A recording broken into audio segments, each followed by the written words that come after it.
AM 560 WFIL, it's the Tim DeMoss Show. We're very glad to bring on board Dr. Matthew Flannery, CEO of 21st Century Cyber Charter School. How you doing?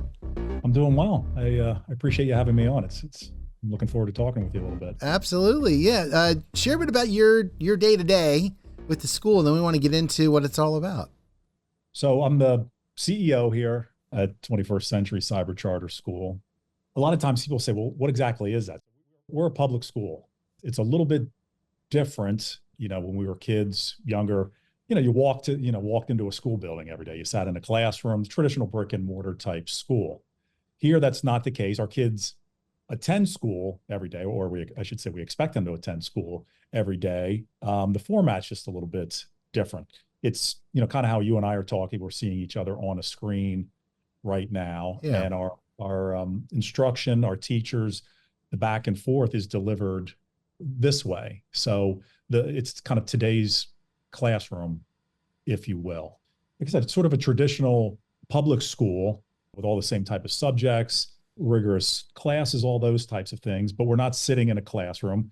I'm sitting at a desk right now. Sometimes kids are sitting at home, dining room table, anywhere that suits their needs. I think it gives kids choice, which is something we all want nowadays, depending on where we live or different needs of students. It's fun to talk about it with people and talk about it with you today.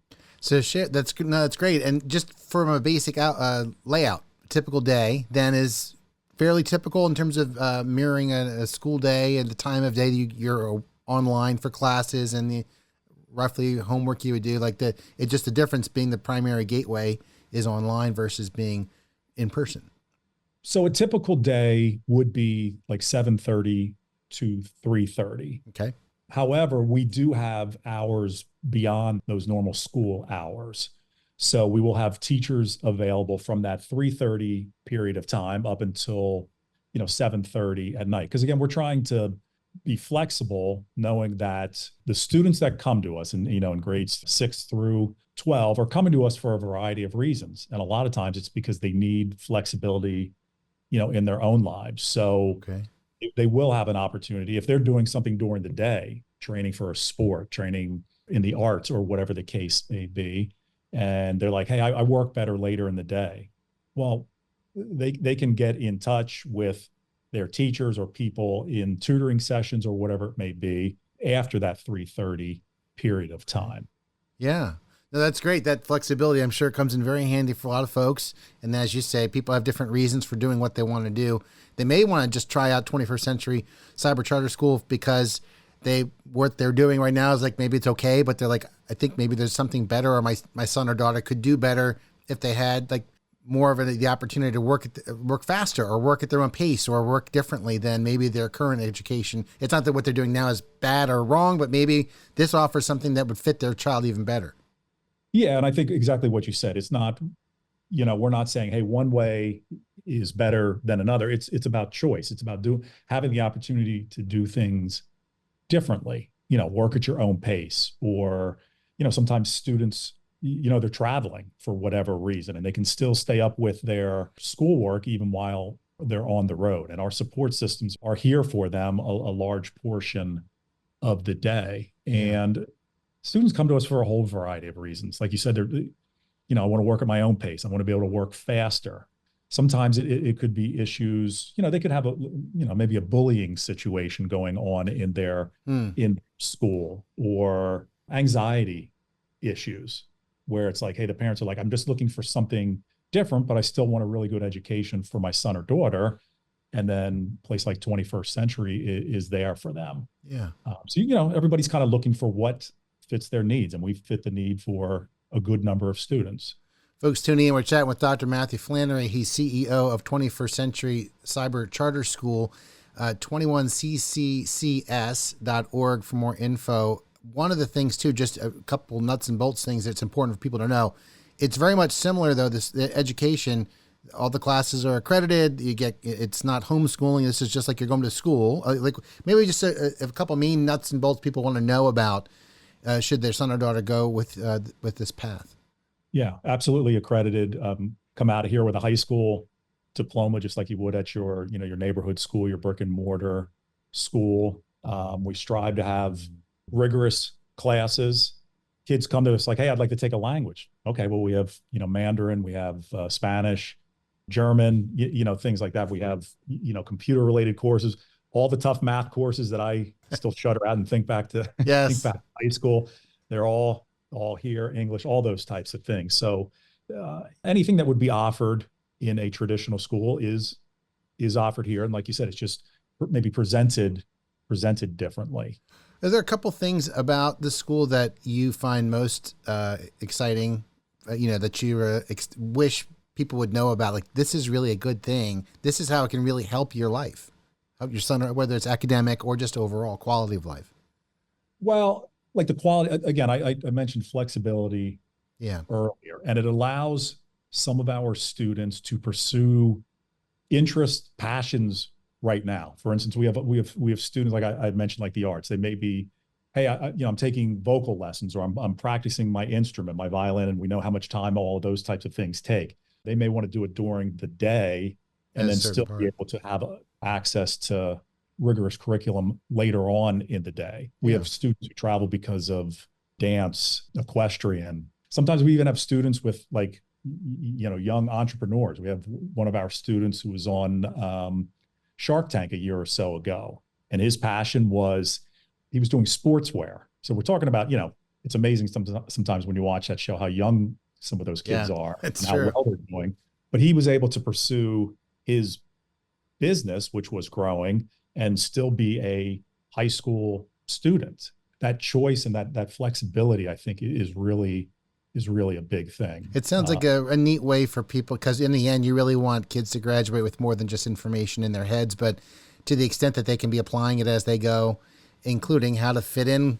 As an adult, you're still learning, right? So you're CEO of the school, you're still learning, and that blends with you have your work day, but you're still growing and observing and taking notes as you're driving and things that come to mind. So that sounds like a really neat way for them to be able to be doing in the moment what matters and get good at the thing that they're talking about, whether it's the Shark Tank thing or whether it's an instrument, while they're still studying, right? And it's not like you have to wait till later to do that till you're grown up, right? This offers that. Yeah, you're right. They can do it now. And like every school, we want to prepare our students for what's next beyond 12th grade. And sometimes people say, well, where, like, kids from your school, where do they go to college? I go, well, where do your students go?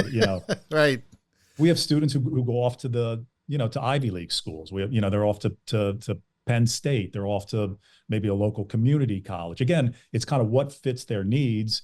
And we have kids that go off in all different directions, U.S. Naval Academy, or sometimes they go into the military, or they go right into the workforce. So our hope is that we've provided them with the tools to problem solve, to communicate, to collaborate with others, all those things that, you hope you're sending children out into the world with all of those skills. And that's what we strive to do all the time. Folks, tuning in, we're chatting with Dr. Matthew Flannery. He's CEO of 21st Century Cyber Charter School, 21cccs.org. You can get more info on the things we're talking about. One of the things I know people will come to mind for sure, the practical question is, how much does it cost to do this path? Our funding comes through the school districts where a child lives. So if you live in, whatever particular school district and you decide, hey, I'm going to enroll at 21st Century, the funding comes from that school district. The parents are paying taxes right anyway. So it is taxpayer money, the same as it is when you go to a brick and mortar school, your local school. That's a big plus. It's not like, by the way, this is all great, but this is going to cost an additional. It's already covered in that regard. You mentioned preparing students ahead, and I'm thinking folks who are listening in, coming from different points. I know for some years, our family has made decisions late in the school year. Other years, we already knew what was going on. So just thinking a bit about 6th through 12th grade, I guess two things. One is preparing the seniors, at that, because you referenced that, preparing students, but also in general, people being prepared to go to school. What's the window that's the sweet spot? I mean, from now, as soon as possible, obviously, but if people are still, or they're going to be moving and they're wondering, like, what's a good window where students could ramp in and not miss a beat? We enroll students all year long. So obviously our school year starts pretty soon, just like their schools. So we have, right now is a busy time with, parents enrolling or getting back to us and confirming like, yes, I'm re-enrolling my son or daughter there. Yeah. But on a weekly basis, we enroll students all throughout the year because things change in people's lives. And as long as you're a Pennsylvania resident, you could be in the Philly area and say, hey, mom or dad just got transferred out to Pittsburgh. If you're a 21st century cyber charter school student, nothing really has to change. Where you're doing your work, your home may be, Philly to Pittsburgh or whatever the case, but that doesn't change. Your education continues on. But yeah, we enroll students all year long. Which is great for people to know. To the end. Well, in the back of their minds, it's good to know to have it as also I don't call it an insurance policy, but like, don't forget, if it came to a situation, if you had a situation going on, that this is an option to tap into. They don't have to say, oh, I got to wait till the fall or I have to wait till January, but they could actually get in touch sooner, which is nice to know, to have that flexibility, that keyword coming up again. Yeah, like I said, it rolls along, and we do it all the time. We have a great enrollment department who can field any questions or calls that come in and talk people through the process and get the students up and running as quickly as possible. But yeah, it's always an option. Sometimes we'll have families who are like, hey, first couple of weeks of school just aren't going well, or the situation came about. Any chance I can enroll before January? Or before, yeah, you can enroll and be ready to go pretty quickly. Yeah, that's very helpful to know. The social aspect too, you were touching on a little bit there. I'm thinking that's obviously important to a degree. What's the mindset for 21st century when it comes to, like, if you want to play sports, you can still play local, but you have the connections with the students you're taking classes with too, right? So are there opportunities for students to connect, whether it's during the year, at the end of the year, or from a social aspect? Because those friendships, I would assume, are being forged on, online friendships are. They are. So the hope is that students are, actively engaged in their classes. So kind of like we're talking now, it would just be a classroom of 20 students, 25, and the teacher is going through their lesson, acting as a facilitator so that they can communicate and interact that way. But we do also set up in-person social events all throughout the state. Because again, we're not just in an isolated area. We draw from, there's 500 school districts in the state of Pennsylvania. I think we draw from over 300 of them. Wow. So our students are scattered all across the state. So we try to do in-person social events, whether it's back to school picnic. We have field trips that are usually pretty well attended, where kids can go, oh, wait, I know you from right. this class. They actually see them in person. And we think that's important for them to develop their social skills and just to make friends. We all want to have friends. We all want to have social interactions. So we think that's important. And every year we kind of look at what our offerings are. And hey, this field trip went over really well. Kids liked it. Good. Let's do it again. Let's try to always increase and try to spread it out as much as we can throughout the state. Yeah, no, that's great. And, I'm just thinking the notion of being in a class with kids from across the state, when you mentioned you have, 3 kids from 300 or 500 Pennsylvania districts, that actually offers a special education of sorts in Pennsylvania that you wouldn't probably get anywhere else. Because no matter what district you're in, you're going to maybe get the flavor of that district more than anything. I know people come from different parts of the world. It's not just like that, but I think it'd be kind of neat because you hear about what it's like to be in Pittsburgh versus Philadelphia versus Harrisburg versus a more rural area versus an urban area. I would think that could be kind of neat, like, well, where I'm from, a little bit, the experience of the types of questions being asked and what's important to a student and even their challenges that they have doing their homework or whatever might be different than someone else from another part of the state. Yeah, it's a lot of different perspectives that they can bring to a class, bring to a conversation. Like, Philly's obviously a huge area, and Pittsburgh, and throughout the state there are medium-sized cities, but then there's also a lot of rural areas. So there are a whole bunch of different perspectives, and it's not just I think the same way as Tim because we live next to each other because we're in the same neighborhood. Yeah. So the hope would be that enhances conversations that go on. Sure. And you kind of say, oh, wait a second. I guess that does make sense. Or I can see why that that child may have answered it that way, because this is where they're coming from. This is their perspective. And it's good to have various, perspectives, especially for lively conversations. Yeah. And also because they're still within Pennsylvania. So there's the differences, but we're like, everyone's the same in the sense that they're in Pennsylvania. You think about that, but then the differences that are spread out. So that's kind of a neat thing I hadn't thought about, I was getting ready to chat with you about these things. So that's good. That's enough. Folks wanted to we wrap up our conversation. If you're just tuning in, Dr. Matthew Flannery is with us. He's CEO of 21st Century Cyber Charter School, 21cccs, there's 3 C's in there, .org for more info. Is there a best path for people to, and we'll put that on the podcast so they can also see it. But is there a best way for people to maybe get in touch and or ask, here's my 10 questions I just thought of while I'm listening in, or what's the best path forward for parents who'd be interested, or maybe a student's listening that wants to nudge their parents in the ribs and say, hey, Mom, can we check this out? Well, first of all, you've done a great job saying our website, because it's a bunch of C's in there. So that's 21cccs.org is probably their easiest way to find out, even if they're just wondering a little bit. I'd say go to the site and surf around a little bit. But on there, it'll talk about the enrollment process. You can click on that. It'll give you a number to call, and you can call up our enrollment department first. And a lot of times they can answer questions that a student or parents or both may have. And if they can't, they can say, hey, listen, you had some really specific questions. I'm going to pass this along to our director of curriculum or one of the principals to get those questions answered. So I think going to the website and then contacting our enrollment department, I think is a good first step for anybody who's interested. And it's always good to just have more information before, it's a big decision. You and I talked about it, I think, right before we came on air. It's something you've considered and had to think about numerous times. Your child's education is important and it shouldn't be taken lightly. And we understand that. And we want to try to answer all the questions we can to make people feel at home and to make them say, hey, listen, I think this is a great fit for my son or daughter. So I encourage them to reach out.